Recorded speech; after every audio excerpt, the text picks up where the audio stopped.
இந்த பையன் இப்படி மாறுவான்னு நான் கனவுல கூட நினைச்சு பார்க்கவே இல்லை. இந்த கருவாளி குட்டி வந்து என்ன மாயம் பண்ணினாலோ இவன் இப்படி ஆகிட்டானே என்று கூறுவது கணவனின் இரண்டாவது அக்காவின் குரல் என்று கமலாவுக்கு நன்கு தெரிந்தது. அறைக்குள் இருந்தவள் காதை வெளியே கவனப்படுத்தினாள் என்று தான் சொல்ல வேண்டும்.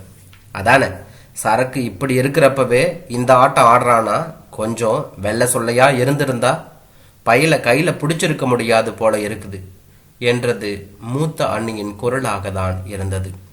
அக்கா உள்ள கேட்டுட்டு இருப்பா, அவன் வந்ததும் ஏதாவது குசு குசுன்னு போய் அப்புறம் திட்ட போறான், வாயை மூடிக்கிட்டு சும்மா இருங்க என்றால் மூன்றாவது அண்ணி என்றுதான் சொல்ல வேண்டும். கமலாவின் கண்கள் நிறைந்தன. சொந்தக்காரர்கள் எல்லோரும் சேர்ந்து அப்பா அம்மா தம்பி தங்கை எல்லோரிடமிருந்து அவளை பிரித்து இந்த வீட்டுக்கு அனுப்பி வைத்து 5 நாட்கள் தான் ஆகின்றன. ஆனால் அதற்குள் எத்தனையோ யுகம் போல இங்கு உள்ள யாரையுமே புரிந்து கொள்ள முடியவே இல்லை. சில நேரங்களில் இணைக்க இணைக்க பேசுகிறார்கள், சில நேரங்களில் விரோதி போல பார்க்கிறார்கள் என்று அவளுக்கு தோன்றியது. கமலா கருப்பு என்பது மறுக்க முடியாத உண்மை. பொண்ணு கருப்பா இருந்தாலும் மூக்கு முழியுமா மகாலட்சுமி போல இருக்கிறது, இது போதும் என்ற பெண் பார்க்க வந்தவர்களின் அவள் காதுகளில் விழும்படி பேசிதான் கல்யாணம் நடந்தது. கருப்பு என்பது இதுவரையிலும் குறைவாக தெரியவில்லை. இப்பொழுது என்ன குற்றம் கண்டுபிடிக்கப் போகிறார்கள் என்பது அவளுக்கு ஒன்றுமே புரியவில்லை. திருமணமான மறுநாள் காலையிலேயே எழுந்து குளித்து மாமியார் கால்களில் விழுந்து வணங்கி கொண்டு சமையல் அறைக்குள் நுழைய போகும்போது, வேண்டாம்மா, நீ அறையில போயிரு, நானும் என் பொண்ணுங்களும் இருக்கோம், 2 நாள் கூட போகட்டும் என்று சொன்னார் மாமியார். இல்லாத்த பாத்திரங்களையாவது கழுவறேன் என்று இவளும் சொன்னாள். வேண்டாமோலே, 2 நாள் கழியட்டும், இப்பவே உன்னை வேலை வாங்கினா பார்க்கிறவங்க ஒரு மாதிரியா பேசுவாங்க என்று மூத்த அண்ணியும் சொல்லவே திரும்பினாள். அறைக்குள் வந்தும் இருப்பு கொள்ளவில்லை. 5 நிமிடங்கள் கடந்திருக்கும் என்றுதான் சொல்ல வேண்டும். இன்னும் மகாராணி எழலையோ என்றது இரண்டாவது அண்ணி. அவ எழுந்திருச்சாச்சு, நாங்க தான் 2 நாள் போகட்டும்னு சொன்னோம் என்று சொன்னார் மாமியார்.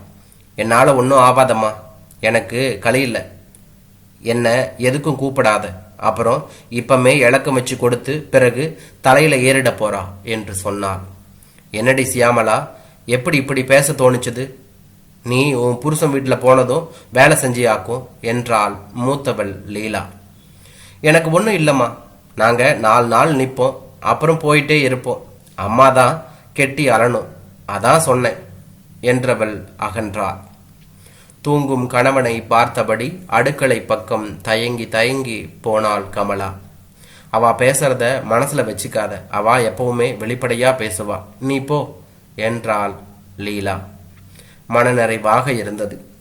புகுந்த வீடு என்பது புத்தம் புதிய வீடு. அவர்களும் மனிதர்கள் என்றாலும் புத்தம் புதியவர்கள் தண்ணீருடன் எண்ணெய் கலந்தது போல ஆகுமோ, தண்ணீரும் கலந்தது போல ஆகுமோ என்பதை உணர்வது வரை வாழ்க்கை ஒரு புதிராக தான் இருக்கும். தண்ணீரும் போல் எல்லோருடனும் சகிப்பு தன்மையுடன் கலந்து வாழ தீர்மானித்து விட்டாள். ஆனால் 2 நாட்களிலேயே முணுமுணுக்க தொடங்கி விட்டார்கள். ஏன், எதற்கு என்று அவளுக்கு புரியவே இல்லை என்றுதான் சொல்ல வேண்டும். முன்தினம் மூவரும் பேசி கொண்டிருந்தார்கள். ஆளை பார்த்தா பசு போல, மனசுல ஒரே குசும்பு என்றாள் சியாமலா. ஏன் அப்படி சொல்றீங்க அண்ணி என்று கேட்டாள் என்றுதான் சொல்ல வேண்டும். அவனை எங்ககிட்ட இருந்து பிரிக்க நினைச்சிட்டேன், அப்புறம் காரணம் தெரியணுமாக்கும், அவன் புது மோகத்துல 4 நாள் உங்ககிட்ட குலைவான், அப்புறம் பாரு என்றாள் சரசு, கணவனின் 3வது சகோதரி. வேற எதுவும் பேசாமல் முகத்தை திருப்பி கொண்டனர். மனதுக்கு சங்கடமாக இருந்தது. அழுதபடி நகர்ந்தாள் கமலா. இன்று காலையில் அவன் வேலைக்கு போனதிலிருந்து கச்சேரி ஆரம்பித்து விட்டது. மதியம் சாப்பிட பிடிக்காமல் என்ன குற்றம் செய்தோம் என்று குழம்பியபடி கட்டிலேயே அவள் கிடந்தாள். மாமியார் வந்து உணவு உண்ண அழைத்தாள் என்றுதான் சொல்ல வேண்டும். அத்தை, நான் என்ன தப்பு செஞ்சேன்னு கொஞ்சம் சொல்லுங்களேன் என்று கையை பிடித்து கெஞ்சினாள் என்றுதான் சொல்ல வேண்டும். மருமகளை கூப்பிடாத, சோறு கொண்டு போய் அவ வாயில ஊட்டு என்றாள் சியாமலா ஆத்திரத்துடன். என்னமோமா, எனக்கு ஒன்றும் புரியல, ஆனா 4 நாள்ல என் மவன் இப்படி மாறுவான்னு நினைக்கல என்றாள் மாமியார். சத்தியமா அத்தை, நான் யாரை பத்தியும் அவைகிட்ட ஒன்றும் சொல்லவே இல்லை என்று அவ சொன்னாள். அவகிட்ட போய் கெஞ்சிட்டு நிக்கிறியா அம்மா? நீ எங்களை ஊருக்கு அனுப்பிட்டு மருமக கிட்டேயே போய் கொஞ்சு என்றாள் சரசு. என்னத்த மக்களே சொல்ற, அவளும் ஒரு பொண்ணு தானே, அவ ஏதாவது சொல்லியிருந்தா கூட அவன் புத்தி எங்க போச்சுது என்றாள் மாமியார் மகள்களிடம். வரட்டும் வரட்டும், அவங்க கிட்டையும் நறுக்குன்னு 4 வார்த்தை கேட்டுட்டு தான் போவோம் என்றாள் சியாமலா.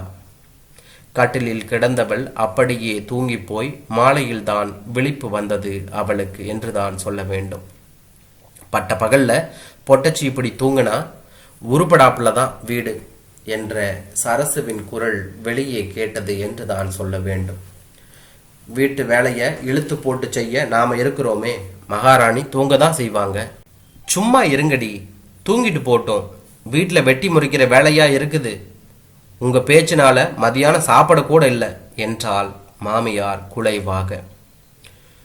கொழுப்புன்னு சொல்லு, நாம யாரும் சாப்பிடாதான்னு சொன்னமா, நீ கூட கூப்பிட்டியே என்று மகள்கள் பேச ஆரம்பித்தார்கள். அவா கூப்பிடலேன்னு அம்மைக்கும் சோறு இறங்கல என்று பரிகசித்தாள் சரசு. ஊராம் பொண்ணு நம்மளை நம்பி வந்திருக்கா, கொஞ்சம் அப்படி இப்படி இருக்கதான் செய்யும், போங்க போய் வேலையை பாருங்க என்றாள் மாமியார். உன்னாலதான் அவ சீரழிய போறா என்றபடி பேச்சு முடிந்தது என்றுதான் சொல்ல வேண்டும். கமலா மணியை பார்த்தாள். 5:30.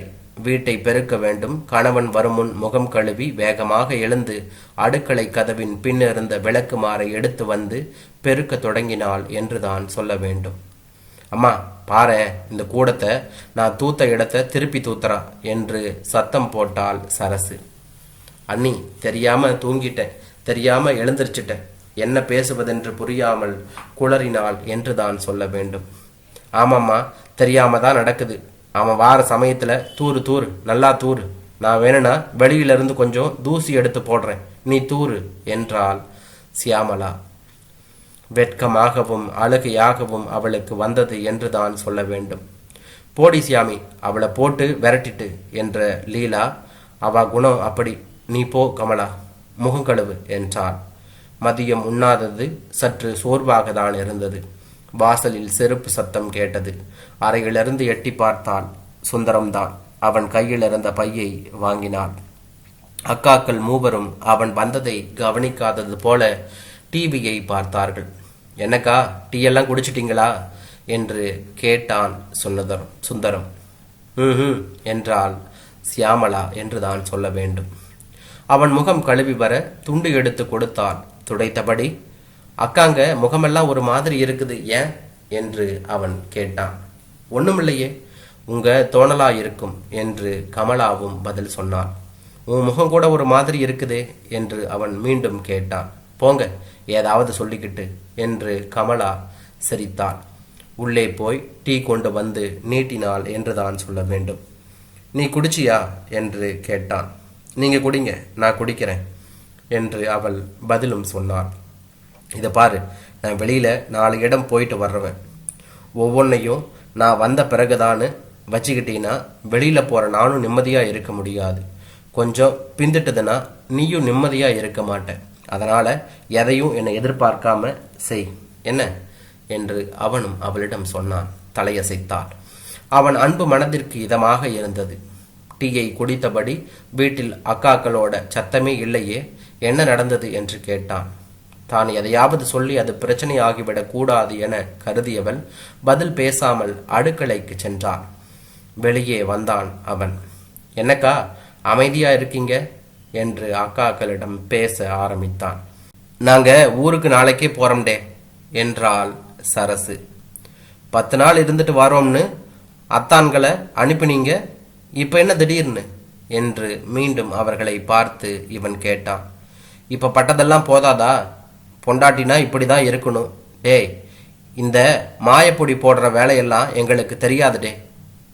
என்னக்கா பேச்சு ஒரு மாதிரியா இருக்குது, நான் என்ன செய்தேன்? அவாதான் என்ன செய்தா என்று கேட்டான். நீ என்னத்த பேசல? பொண்ணு கெட்டி எத்தனை நாள் தான் ஆச்சுது? இந்த கருவாளி குட்டிக்கே இந்த துள்ளு துள்ளுதியே, கொஞ்சம் லட்சணமா இருந்தா எங்களை எல்லாம் மதிப்பியா என்று பொறிந்து தள்ளினாள் சியாமளா. என்னம்மா இது, இவங்க ஏன் இப்படி நாகரிகமே இல்லாம பேசுறாங்க என்று தாயிடம் கேட்டான். ஆமாண்டா, நாங்கெல்லாம் நாகரிகமே இல்லாத காட்டு மிராண்டிங்க. நீயும் உங்க தங்கமான பொண்டாட்டியும் தான் நாகரிகமானவங்க. அக்கா, இந்த பயல்கிட்ட இந்த வீட்டில் இனி நான் இருக்க மாட்டேன். இப்பவே புறப்பட போறேன். நீங்களும் வரையலா என்று கேட்டாள் சியாமளா. அவன் திகைத்து போனான். அவர்களை எப்படி சமாளிப்பது, அவர்களுக்கு என்ன குழப்பம் என்று புரியவே இல்லை என்றுதான் சொல்ல வேண்டும். ஏய் கமலா, இங்க வா என்று வேகமாக கத்தினான். அவள் மிரண்டபடி வந்தாள். இங்க என்ன இளவு நடந்துச்சுன்னு ஒழுங்கா சொல்லு. இவங்க 3 பேரும் எனக்கு மூத்தவங்க, எனக்கு அம்மா மாதிரி. நீ அவங்க கிட்ட என்ன மாதிரி நடந்துகிட்ட என்று அதட்டினான் என்று தான் சொல்ல வேண்டும். சத்தியமா நான் ஒன்றும் செய்யலைங்க என்று நடுங்கினாள் கமலா. அம்மா, என்னதான் நடந்தது என்று தாயிடம் மீண்டும் அவன் கேட்டான். அம்மா, என்னத்துக்குல, நானே சொல்றேன். கல்யாணமான மறுநாள் என்ன நடக்குதுன்னு யோசிச்சு பாரு என்று சொன்னாள்.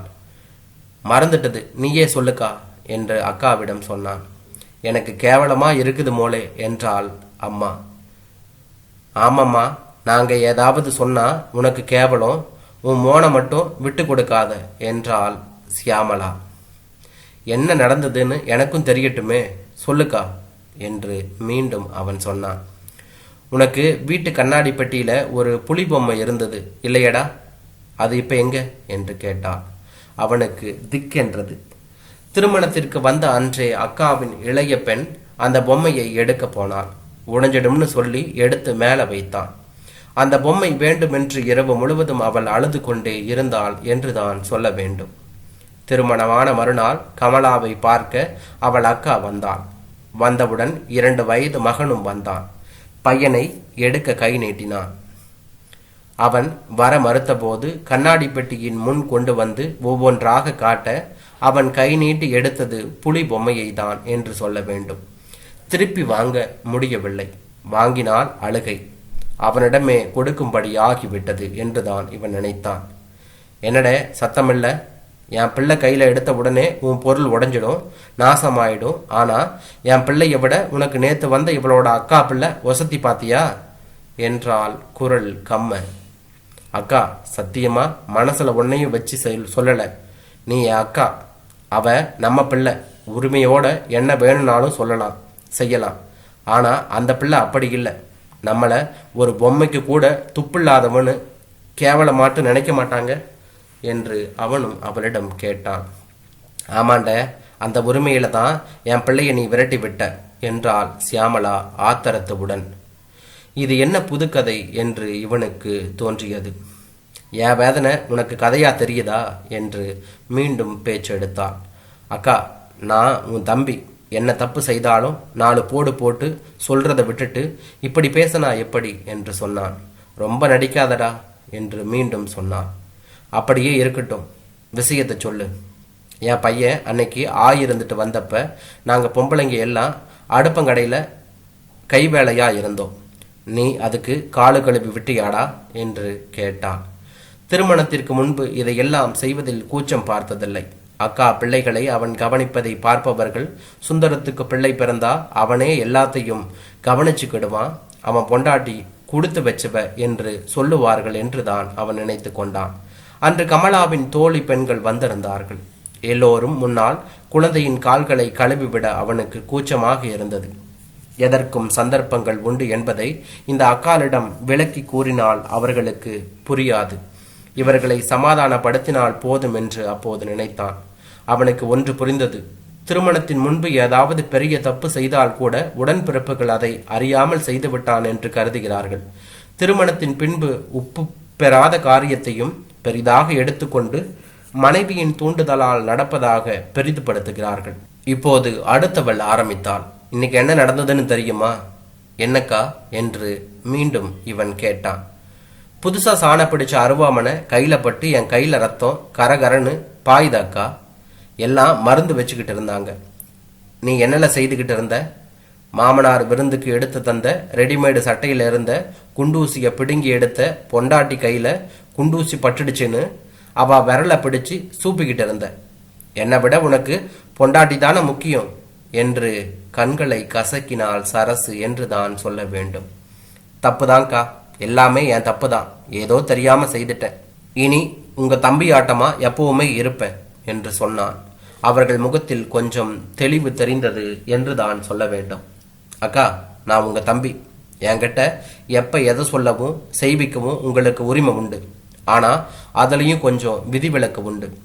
என்ன மதிக்கிறவங்க முன்னால நீங்க உங்க அதிகாரத்தை பிரகடனப்படுத்தி பெரியவங்க ஆகிறதுக்காக என்னை சிரமப்படுத்தினா நான் ஓரளவு தான் பொறுக்க முடியும் என்று சொல்ல நினைத்ததை மென்று விளங்கியபடி திரும்பி அறைக்குள் நுழைந்தான் அவன். அறையினுள் சினுங்கி கொண்டிருந்த கமலாவுக்கு ஆறுதல் சொல்ல தன்னை தயாராக்கி கொண்டான் என்றான்.